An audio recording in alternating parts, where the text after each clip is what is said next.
Welcome to the Dragon's Den. My name is Leo Drake, and thank you for spending part of your day with me. Please consider subscribing as it is free and helps grow the channel. If you enjoyed the video, click the like button and ring the notification bell to be notified when I post a new video. In this video, we are reviewing Rebecca from 1940. I will be discussing the movie during this video, so please consider this your one and only spoiler warning. So let's get to it. Rebecca from 1940 is directed by Alfred Hitchcock and based on the book by Daphne Du Maurier. Joan Fontaine's character runs into Maxime de Winter in the south of France while accompanying Mrs. Van Hopper to Monte Carlo. She finds him standing on the edge of a cliff in a pensive mood. Mrs. Van Hopper is old aristocracy. She knows everyone and pays the young girl to be her companion. Mr. De Winter is brusque with Mrs. Van Hopper. She reports that he recently lost his wife Rebecca, who drowned in a tragic accident. Mrs. Van Hopper falls ill, staying in bed for several days, leaving her companion alone in the hotel. Mr. De Winter takes the young woman for a drive. He seems haunted, though happy to have some company, and she becomes quite taken with the older gentleman. Mrs. Van Hopper is feeling better when she receives a letter from home saying her daughter is getting married, and she decides to cut short their stay to return home to help with the arrangements. When Mr. De Winter learns the girl is to leave, he proposes and agrees to take her home to Mandalay. After a private wedding ceremony, the newlyweds arrive at Mandalay, where they are greeted by the staff, including Miss Danvers, who runs the household. Mandalay is a beautiful home, though it is large, overwhelming, and full of memories. The new Mrs. De Winter was not born in high society and struggles to adjust in the shadow of Rebecca, whose presence is felt everywhere. Maxime's sister Beatrice visits for luncheon, and everyone is quite taken with the new Mrs. De Winter, apart from Miss Danvers, who remains loyal to the previous Mrs. De Winter. Maxime is angry when his wife goes down to a cottage near the sea. She comes across Ben in a small cottage full of Rebecca's old possessions.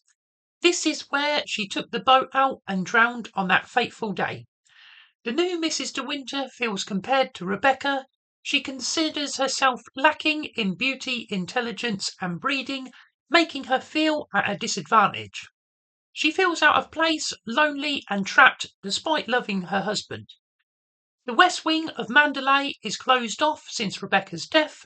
When Maxine goes to London, Jack Favell visits and Miss Danvers shows her Rebecca's room, which is kept like a shrine. The new Mrs. De Winter asks Maxime if she can throw a costume ball. She keeps her costume a secret and is influenced by Miss Danvers, taking inspiration from one of the family portraits, but it is a cruel trick by the housekeeper, as Rebecca wore the same costume the previous year. Mr. De Winter is shocked and angry, while Miss Danvers continues to undermine the new Mrs. De Winter and makes her feel inferior. The beautiful house of Mandalay begins to have a creepy gothic feeling, and this is increased when a ship wrecks on the nearby rocks. During the rescue, Rebecca's boat is discovered. Rebecca has won. Her shadow has been between us all the time. Rebecca's body is found upon the boat. However, Maxime identified her body previously, and it was buried in the family plot. The new Mrs. De Winter believed that her husband loved Rebecca and held her on a pedestal she could never hope to reach. However, the truth is very different. Maxime hated Rebecca. She enchanted him with her beauty, but never offered him a moment's happiness. Rebecca was incapable of love and was also unfaithful. Rebecca told Maxime she was pregnant by another man and that that child would inherit Mandalay and everything else he worked so hard for. In a rage, Maxime struck Rebecca and she hit her head. Mr. De Winter took the body out in the boat and sunk it.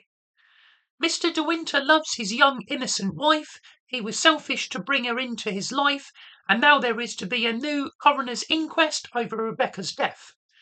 Together, the couple try to hold out against suspicion raised over the condition of the boat. Evidence suggests the craft did not capsize, but was deliberately sunk.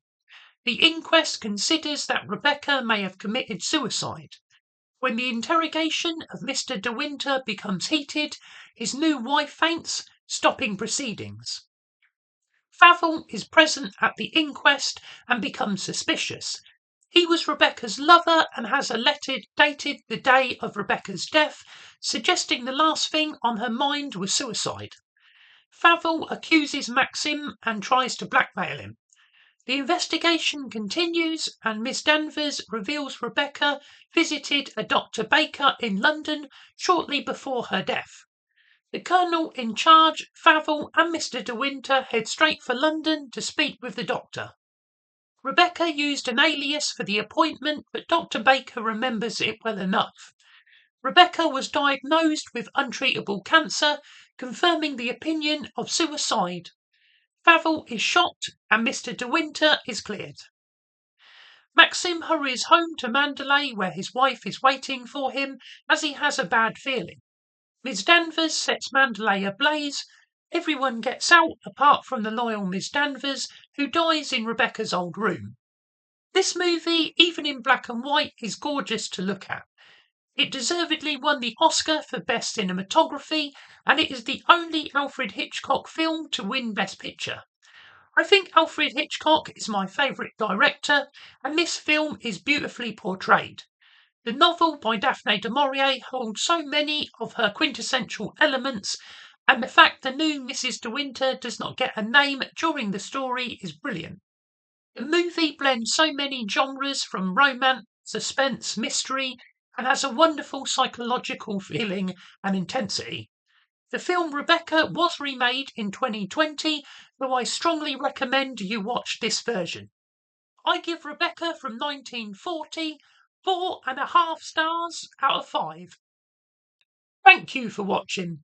Let me know in the comments down below if you would like me to review more Hitchcock films, and let me know who your favourite director of all time is. I'd love to hear from you guys. If you haven't already, please subscribe to the channel, give it a like and share it. I'm looking to post a new video every Monday, so be sure to come back for that and click the link on screen to watch another of my videos. Until next time, hoorah!